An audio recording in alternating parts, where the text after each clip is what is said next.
आप सभी को मेरा मैत्रीपूर्ण नमो बुद्धाय जय भीम। मैं आप सभी का स्वागत करता हूँ अपने इस यूट्यूब चैनल में जिसका नाम है एक कदम बुद्ध के धम्म की ओर। और यह हमारे बुद्ध और उनका धम्म इस कड़ी का यह 29वां भाग है। आशा करता हूँ कि आप सब लोग कुशल मंगल होंगे। और आज का जो भाग है, जो कपिल मुनि के बारे में हम जानने की कोशिश करेंगे, वो आपने पढ़ा होगा। जो प्रथम खंड है, सिद्धार्थ बोधिसत्व बुद्ध कैसे बनते हैं, इस खंड का 5वां जो भाग है, सिद्धार्थ बुद्ध और उनके पूर्वकालीन, जिसमें हमने पिछले भाग में बुद्ध और वैदिक ऋषि देखा। आज हम बुद्ध और कपिल मुनि की बात करने वाले हैं। तो कपिल मुनि, इन्होंने शाक्य तत्वज्ञान प्रसारित किया था। उनके तत्वज्ञान को शाक्य तत्वज्ञान कहा जाता है, सांख्य तत्वज्ञान कहा जाता है, सॉरी। कपिल के सिद्धांत को साक्ष्य तत्वज्ञान कहा जाता है। तो ये जो साक्ष्य तत्वज्ञान है, तो ये किसने सिद्धार्थ को पढ़ाया था? तो ये कपिल का जो साक्ष्य तत्वज्ञान है, यह सांख्य तत्वज्ञान आलार कालाम ऋषि जो है, उन्होंने एक सिद्धार्थ को सांख्य तत्वज्ञान की शिक्षा दी थी। सांख्य तत्वज्ञान मूलतः अनेक चीज़ों पर आधारित है। तो ये कौन सी चीज़ें हैं, आज हम ये जानने की कोशिश करेंगे। और ये बहुत ही ज़रूरी भी बात है, क्योंकि सिद्धार्थ के मन के ऊपर जो किसी एक विचार है, तो यानी जिसका सकारात्मक प्रभाव पड़ा है, तो वो पड़ा है साक्ष्य तत्वज्ञान का, जो कपिल ने दिया है। तो कपिल का कहना है कि सत्य को सिद्ध करना चाहिए। कपिल का कहना है कि सत्य को प्रमाण की जरूरत है, प्रमाण के अलावा सत्य कुछ नहीं है। तो सत्य को सिद्ध करने के लिए प्रत्यक्ष और अनुमान, यह दोनों पद्धति जो है, ये दो पद्धति का कपिल ने बताया है। तो क्या है प्रत्यक्ष यानी हमारे जो इंद्रिय है, तो इन पांचों इंद्रियों को जिनकी अनुभूति से हम कोई चीज़ जानते हैं, तो उसको बोलते हैं प्रत्यक्ष। यानी हमें दिखता है, तो हमें कुछ चीज़ें दिख रही है, कुछ सुनाई दे रहा है, कुछ हमें किसी का सुगंध आ रहा है ना, किसी की एक रुचि आ रही है, चव आ रही है ना, किसी का स्पर्श हो रहा है। तो ऐसे जो पांच ही इंद्रियों की जो संवेदनाएं है, उससे जो कुछ हमें आकलन होता है, उससे हम प्रत्यक्ष अनुभूति लेते हैं, तो उसे भी हम सत्य मानते हैं। दूसरा है अनुमान। तो इसमें भी कुछ 3 बातों का कपिल ने उल्लेख किया है। तो क्या है अनुमान?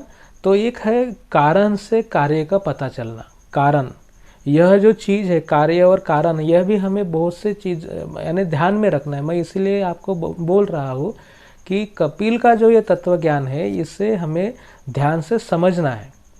तो उसमें क्या है कि कार्य से कार्य का अनुमति, कारण से कार्य का एक अनुमान लगाना कि क्या है। मान लीजिए कि आकाश में काले काले जो मेघ है, वो आ गए, मेघ घिर के आ गए, तो क्या करेंगे हम कहते हैं कि ऐसा लगता है कि कुछ ही देर में वर्षा होने की संभावना है। यानी एक कारण हमें दिखा कि काले काले बादल दिखे हमें आसमान में, और हमने एक अनुमान लगाया कि बारिश आने की संभावना है। यानी कारण से कार्य का पता लगाना। दूसरा है कि कार्य से कारण का पता लगाना, यानी कार्य जो हुआ है, तो उसका क्या कारण है, उसका पता लगाना। मान लीजिए कि हम रास्ते से जा रहे, किसी नाले को या किसी नदी को उफान आ गया है, वो बाढ़ आ गई है, तो और पानी ज़्यादा बह रहा है, तो ये क्या हो गया, एक परिणाम हो गया।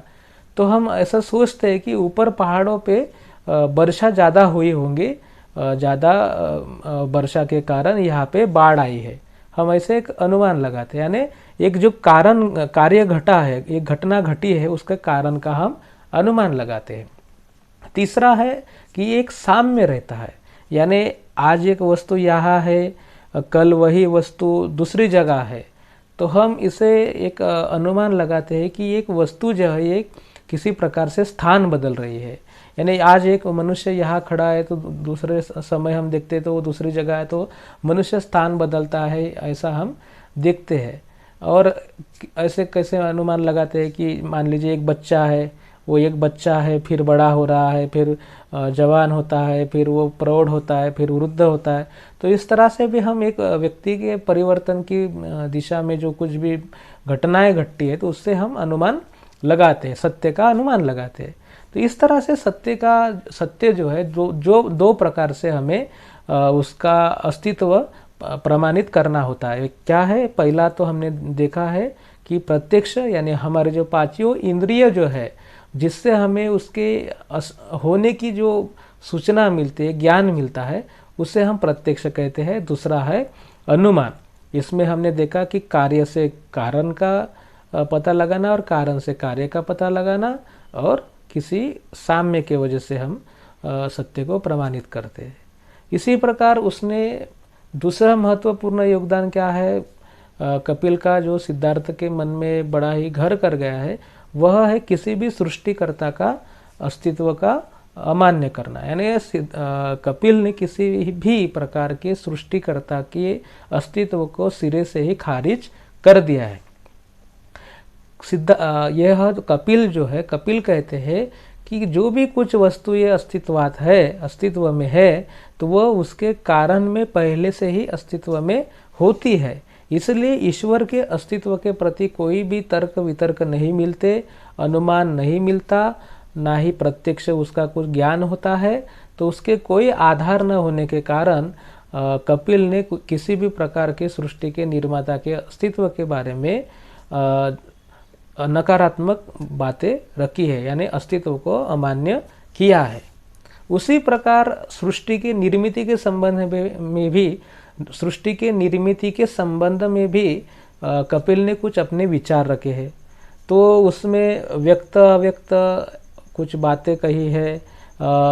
असत से सृष्टि की निर्मिति नहीं हुई है, ऐसा कपिल का मानना है। असत मैंने आपको पिछले भाग में बताया, जो कुछ वैदिक ऋषि थे, किसी ने जल से सृष्टि की निर्मिति हुई है, तो किसी ने पुरुष से हुई है, तो किसी ने सत से हुई है, किसी ने असत से हुई है। इस तरह से अनेक बातें लोगों ने सृष्टि की निर्मिति के बारे में बताई है। तो कपिल ने भी यहाँ पे अपने विचार रखे हैं। तो वो बोलता है कि व्यक्त और अव्यक्त वस्तुओं के अस्तित्व के कारण सृष्टि की निर्मिति हुई है। व्यक्त वस्तु ये दिखती है और अव्यक्त वस्तु ये नहीं दिखती। सभी के कारण अलग अलग होते हैं, सभी के जो चीज़ें हैं वो अलग अलग होती है। तो इस प्रकार उनसे पूछा गया कि व्यक्त वस्तुएं क्या है, अव्यक्त वस्तुएं क्या है, उनका अनुमान कैसे लगाए। तो वो बोलते हैं जो व्यक्त वस्तुएं है वो तो हमें दिखती है, वो अपने उनमें जो परिवर्तन होता है तो वो वास्तव में ही उनके जो मूल कारण है उनमें वो परिवर्तित वस्तुएं मूलतः उसमें समाहित होती है। यानी मान लीजिए कि कोई हम घड़ा बनाते हैं मिट्टी का, तो वो मिट्टी का घड़े का अस्तित्व मिट्टी में पहले से ही अस्तित्व में है। कुछ नया यानी कुछ दूसरी चीज़ बनी है उनके यानी अलावा उनके नहीं होती, ऐसा कपिल का मानना है। और दूसरी जो अव्यक्त वस्तुएं हैं उनके बारे में कपिल का कहना है कि अव्यक्त वस्तुएं इसलिए हमें नहीं दिख पाती क्योंकि हो सकता है कि वो हमारे नज़रों से, हमारे पांचों इंद्रियों से बहुत ही दूर रहती होंगी, या इतनी पास रहती होंगी तो उसका आकलन नहीं कर सकते होंगे, या कोई दूसरी वस्तु इसके बीच में है इसलिए हम उसको देख नहीं पाते, या हमारे पांचों इंद्रियों में कोई दोष है इसलिए हम उसका आकलन नहीं कर पाते। ऐसे अनेक विचार उन्होंने रखे हैं। लेकिन सिद्धार्थ ने जो है ये इन बातों को दरकिनार कर दिया। ये जो सृष्टि की निर्मिति के बारे में जो कपिल के विचार है ये कुछ सिद्धार्थ ने स्वीकृत नहीं किए हैं। और कपिल ने और उसमें बताया है कि सत जो गुण है, कुछ 3 गुण उन्होंने बताए हैं। 3 गुणों के माध्यम से ही सृष्टि में को चेतन अचेतन स्वरूप प्राप्त होता है। सत होता है, असत होता है, और जो तम है, रज है और सत है। तम, रज और सत, ये जो 3 गुण हैं इसके कारण सृष्टि में चेतना और अचेतना की निर्मित होती है। ये जो सतगुण है यह प्रकाश के भांति होता है, जो सृष्टि में हमें, जो इंसानों को, हमें जो सजीव है उनमें आनंद के, सुख की उनमें अनुभूति कराता है। और जो रजगुण जो होता है, तो ये रजगुण व्यक्ति को प्रेरित करता है, वो किसी कार्य को करने के लिए प्रेरित करता है। और ये जो तमगुण जो होता है, तो वो मूढ़तः मूढ़ी होता है, जो यानी मूढ़ होता है, उसमें व्यक्ति में कार्य करने की जो प्रवृत्ति है वो नहीं रहती, जड़त्व जिसे कहते हैं, जड़ होता है, तो कार्य करने की इच्छा नहीं होती, ऐसा वो तमगुण होता है। जब ये तीनों गुण समान मात्रा में विद्यमान होते हैं तब ये सृष्टि अचेतन अवस्था में होती है, इनमें कोई परिवर्तन नहीं होता। लेकिन जब भी ये तीनों गुण आपस में संघर्ष करते हैं और एक दूसरे पर हावी होने की कोशिश करते हैं, तब ये सृष्टि जो है सचेतन अवस्था में आती है, विकसित होना प्रारंभ करती है। तो ऐसा क्यों होता है कि इन तीनों गुणों में एक अस्थिरता निर्माण होती है? तो इसके बारे में कपिल ने बोला है कि दुख के कारण। तो ये जो चीज़ें हैं, यानी जो मैंने आपको बताया, सत्य को प्रमाण होना चाहिए, सत्य को सबूतों के माध्यम से सिद्ध करना आना चाहिए। इसके लिए प्रत्यक्ष, यानी प्रत्यक्ष हमारे पांचों इंद्रियों के माध्यम से उनको हम सिद्ध कर सके। दूसरा है अनुमान, तो अनुमान में कारण है तो उसका परिणाम हम जान सकते हैं कि ये कारण हुआ है तो ये परिणाम होगा, उदाहरण मैंने आपको दिए हैं। और किसी परिणाम से कारण का पता लगा सकते हैं या साम्य से भी। तो और इसके बाद में सृष्टि की निर्मिति के बारे में बताया है, तीन गुणों के बारे में बताया है और दुख के बारे में बताया है। और सृष्टि के निर्माता का नहीं होना, सृष्टि के निर्माता को, अस्तित्व को अमान्य किया है कपिल ने। तो इन कुछ चीज़ों का जो है सिद्धार्थ के मन पर बहुत गहरा असर पड़ा है। पहला तो असर पड़ा है कि किसी भी सत्य को प्रमाण से सिद्ध हम कर सके। और दूसरा है कि ईश्वर के अस्तित्व के बारे में जो कपिल ने जो विचार रखे कि उसको प्रमाण ही नहीं है सिद्ध करने के लिए, आधार नहीं है, तो हम कैसे मान ले। तो उसने जो सृष्टिकर्ता के अस्तित्व को अमान्य किया, वह भी सिद्धार्थ ने मान लिया है। तीसरी जो बात है, उन्होंने दुख के बारे में जो कही है, तो दुख के अस्तित्व के बारे में सिद्धार्थ ने भी वो बात है वो उठाई है। तो ये चीज़ें जो है सिद्धार्थ ने कपिल के सिद्धांत से ली है। बाकी सभी जो सृष्टि की उत्पत्ति के संबंध में है, जो तीन गुणों के बारे में है, बाकी जो कुछ भी विचार कपिल ने रखे हैं, तो वो सभी विचार जो है सिद्धार्थ ने त्याग दिए, उसमें कोई तथ्य नहीं है। तो हम जब हम जानेंगे हम आगे के भागों में, तो ये जो देखा है कि कपिल ने जो दुख के आके कपिल की गाड़ी रुक गई, दुख के अस्तित्व को तो मान लिया, पर दुख के अस्तित्व को किस तरह से दूर करे, किस तरह से दुख को नष्ट करे, इसके बारे में कपिल ने कुछ जवाब नहीं दिया। तो वो जवाब ढूंढने के लिए ही सिद्धार्थ ने पूरा का पूरा जोर लगाया है और वही उन्होंने खोजा है और उन्होंने संबोधों की प्राप्ति की, बुद्धत्व की प्राप्ति की है। तो वो क्या बुद्धत्व है तो हम आगे देखेंगे ही, लेकिन बुद्ध के मन पर किन किन विचारों का क्या क्या प्रभाव पड़ा यह हम जान रहे हैं, और किसका सकारात्मक प्रभाव पड़ा, किसका नकारात्मक प्रभाव पड़ा, यह भी हम उसके माध्यम से हमें जानना बहुत ही ज़रूरी है। यह हम जानने की कोशिश कर रहे हैं।